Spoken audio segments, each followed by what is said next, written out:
Let's talk about microbiomes. To first break down the word, we have micro, meaning small. Something might be seen with a microscope, like a cell. Then we have biomes, like deserts or rainforests. We might even have aquatic biomes, which might have seaweed, fish, and anemone. Together, a microbiome makes up all the super small organisms inside of us. Now, these organisms obviously aren't fish, so what are they? There's a wide variety of organisms in our microbiome, but the primary ones are fungi, bacteria, and viruses. We tend to think of these things as being bad, and even have hand sanitizer that's marketed as being able to kill 99.9% of all germs, but in reality, they aren't all bad. In fact, our microbial cells far outnumber our human cells. For every 10 microbial cells inside of us, there's only one human cell. And while scientists estimate that there are about 2 to 20 million microbial genes, there are only 20,000 human genes, which is just 1% of the microbial genome.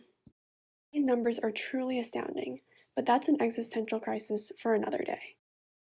Unlike our genes, our microbiome is constantly changing over our lifetime because of factors like our diet, sex, age, amount of exercise or sleep that we get, BMI, alcohol consumption, and even the season when the sample is collected.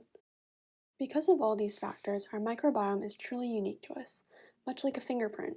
It can even act as a map, mapping various characteristic landmarks of our health, including our metabolism and indications of disease, such as diabetes, cancer, and even neurodegenerative conditions like Parkinson's or MS. One key experiment that exemplified the true power of the microbiome involved two mice, one obese and one lean. When a part of the microbiome from the gut of the obese mouse was transplanted into the lean one, it soon became obese. Similarly, when transplanting the gut microbiome of a lean mouse into an obese one, the obese mouse became lean. And beyond just mice, these same changes occurred when transplanting a gut microbiome from a lean or obese human into a mouse. This was the result of two main mechanisms, the first being an altered metabolism.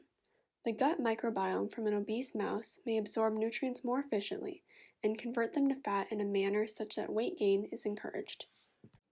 The second mechanism is an altered appetite. Microbes can influence the secretion of hormones such as leptin from fat cells. Low levels of leptin can signal the brain and invoke a hunger response. This change is particularly interesting in that it opens the door for other hormonal changes related to our behavior. Looking at our microbiome, the gut and mouth microbiomes are just as different as a coral reef is from a desert. So really, there's a whole world inside of us, just waiting to be explored.